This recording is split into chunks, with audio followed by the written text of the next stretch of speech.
Olá, boa noite. O Senado agora está no ar. O Congresso pode ter várias CPIs para investigar a Petrobras e outras estatais. Hoje haveria uma reunião entre os líderes partidários para decidir como seria a apuração das denúncias. Apenas no Senado? Também na Câmara? Só a petroleira ou mais empresas? A decisão foi adiada por mais um dia. O presidente Renan Calheiros cancelou a reunião com os líderes e deu prazo até esta quarta-feira para os partidos indicarem os integrantes da CPI da Petrobras no Senado. E não havendo a indicação, o presidente, na forma do regimento, se obriga a indicar os nomes também num prazo de 3 sessões que exercerei no seu limite. O PMDB, que tem a maior bancada, já indicou o presidente. Estou indicando o nome do senador Vital do Rego, acabei de convidar, ele aceitou. O PT ficou com a relatoria do senador José Pimentel, mas a oposição se recusa a indicar os nomes para a CPI do Senado. Quer que os deputados participem da investigação. Não há mais como adiar a instalação da CPMI. Amanhã, portanto, a indicação dos nomes para a CPMI, e nós achamos que é justo que o Senado e a Câmara dos Deputados participem da investigação. Está claro de que se quer uma investigação ampla, e ela só será ampla se envolver as duas casas, ou seja, o Congresso Nacional. Os petistas insistem na CPI do Senado. O Senado está preparado e nós temos amplas condições de fazer essa investigação de modo sereno, tranquilo, para esclarecer a população brasileira. E não ter uma CPMI onde estarão deputados, senadores se digladiando o tempo inteiro. A decisão entre a CPI do Senado e a comissão mista ficou para esta quarta-feira. O presidente Renan Calheiros convocou uma sessão do Congresso para as 20h. Nela, Renan também vai se pronunciar sobre as questões de ordem dos parlamentares. O mesmo debate que o Senado já fez. Uma CPMI exclusiva para investigar a Petrobras, como quer a oposição? Ou uma ampla que inclui o metrô de São Paulo, a pedido dos governistas? Eu vou decidir sobre as questões de ordem, vou recorrer da minha decisão e vou interpretar o encaminhamento a partir da liminar que foi concedida para o Senado Federal, pedindo, consequentemente, que os líderes indiquem os membros da comissão. O presidente da Câmara é a favor da CPI mista exclusiva da Petrobras. A Câmara quer participar desde o primeiro momento, é uma participação correta, democrática, transparente do Senado e da Câmara. Para garantir que empresas administradas pela oposição também sejam investigadas, o PT recolhe assinaturas para mais uma CPI, a do metrô de São Paulo. A nossa expectativa é poder apresentar amanhã na sessão do Congresso. Nós teremos tantas CPIs quantos requerimentos tivermos com fato determinado e prazo para investigação. O Senado aprovou hoje a autorização para o Estado de São Paulo fazer 4 empréstimos no exterior, no total de 3 bilhões de reais. O dinheiro vai financiar o trem de Guarulhos, o sistema de drenagem de um afluente do rio Tietê, o programa de investimento rodoviário e a gestão do sistema de saúde. A Comissão de Direitos Humanos esteve hoje no Rio de Janeiro acompanhando as investigações sobre a morte do coronel Paulo Malhães. Ele morreu durante um assalto no último dia 25, um mês depois de ter admitido em depoimento à Comissão da Verdade que torturou e matou opositores à ditadura militar. A presidente da CDH, Ana Rita, e os senadores João Capiberibe e Randolph Rodrigues foram recebidos pelo chefe da Polícia Civil do Rio e visitaram Rogério Pires, o caseiro do sítio de Malhães.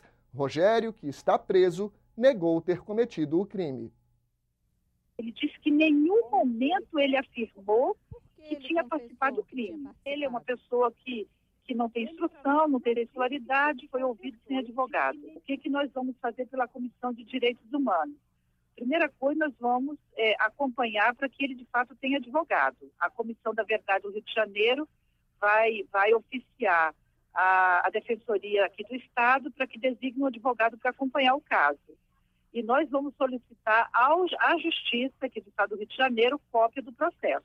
A conversa com a polícia Eles disseram que não vão descartar nenhuma linha de investigação, mas deixou entender que o crime de latrocínio é o que mais está pesando. Tudo indica, pelo que eles já acompanharam, de que ele morreu do coração. Agora, o que levou à morte do coração é que a gente precisa saber investigar. A Comissão de Ciência e Tecnologia fez audiência pública com o ministro Clélio Campolina para conhecer as prioridades e ações do Ministério da Ciência, Tecnologia e Inovação neste ano. Clélio Campolina mostrou que o Brasil ocupa a 6ª posição no ranking de produção industrial e disse que a competição econômica entre os países envolverá cada vez mais nano e biotecnologias, engenharia genética e novas formas de energia. Esta é a janela de oportunidade em que está aberta. Como o Brasil vai conseguir se inserir nela ou não, vai ser definitivo para o futuro do país. O ministro disse que ainda em 2014 será lançado um edital universal de financiamento à pesquisa no valor de R$200 milhões.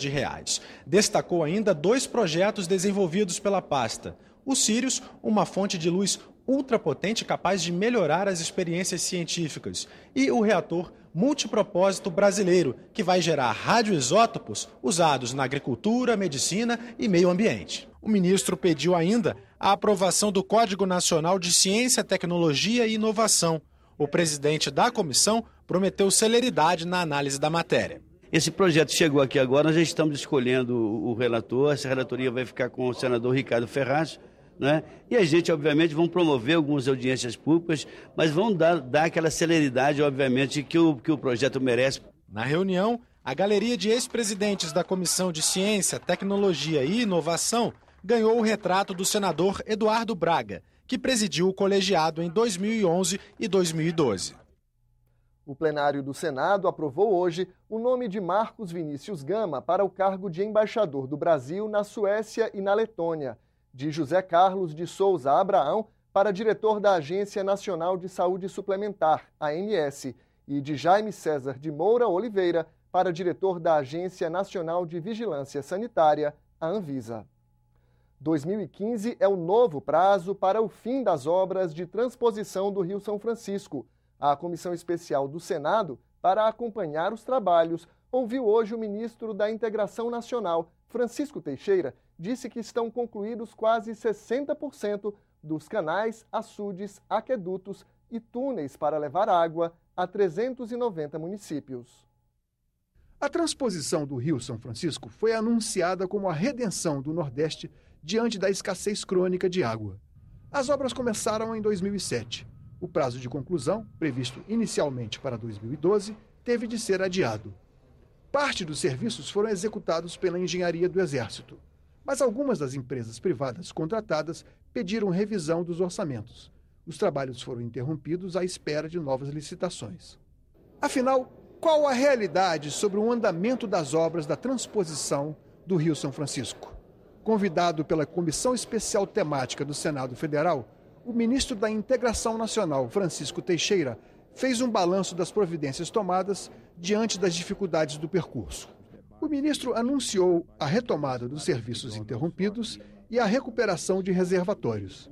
Para os trechos ainda não iniciados, serão feitas novas licitações, agora pelo RDC, Regime Diferenciado de Contratações Públicas. Resolvemos todos os problemas do ponto de vista administrativo e burocrático. Então, estamos hoje com mais de 10.100 pessoas envolvidas no empreendimento. É um número recorde de trabalhadores, trabalhando inclusive em boa parte das frentes de serviço 24 horas por dia, de dia e de noite. Então, o empreendimento hoje está passando por um processo de aceleração cada vez maior. E estamos com um prazo de conclusão ainda até dezembro de 2015. Os setores de indústria, energia e transportes são os maiores responsáveis pelas emissões de gases de efeito estufa no Brasil. Nesta terça-feira, a Comissão Mista de Mudanças Climáticas discutiu esse e outros dados do Inventário Brasileiro do Clima. Daniele Godiva, do Ministério da Ciência e Tecnologia, destacou a mudança do perfil das emissões brasileiras nos últimos anos. Quando comparado ao último ano do segundo inventário, que é o ano de 2005, no qual nós tivemos uma emissão de 2,03 bilhões de toneladas de CO2 equivalente, no qual 58% dessas emissões eram causadas por conta da mudança do uso da terra e floresta, e em 2011, nós tivemos uma redução bastante significativa, fazendo com que, proporcionalmente, os setores de energia e agropecuária se tornassem mais relevantes dentro desse cenário de emissões. O Brasil tem feito um esforço extraordinário para diminuição até 2020, na faixa aí de 36% nas emissões do gás de efeito estufa. O representante do Ministério do Meio Ambiente afirmou que a discussão sobre a redução das emissões é uma questão de desenvolvimento sustentável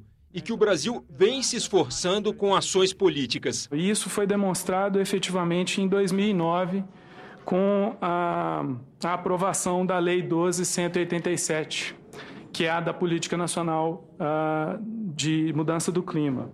Via Skype, Carlos Ritt, do Observatório do Clima, que congrega entidades da sociedade civil, forneceu alguns dados independentes sobre as emissões brasileiras. Hoje, o Brasil responde por 3% das emissões globais. O setor de transportes é responsável por 50% de nossas emissões. De acordo com Ritt, o Brasil deve direcionar 70% dos investimentos na matriz energética em combustíveis fósseis até 2022. Nós estamos falando em recursos que são importantes, são estratégicos para o país, mas nos próximos 5 anos a economia mundial ela vai mudar. Os resultados das negociações internacionais sejam o mais positivo, sejam o menos ambicioso, ele vai impor restrições ao consumo de combustíveis fósseis e só o Campo de Libra, a gente está falando de exploração do Campo de Libra até 2048. Você terá outras notícias a qualquer momento em nossa programação. E nesta quarta-feira, às 8h15 da manhã, no Senado em Dia. Boa noite.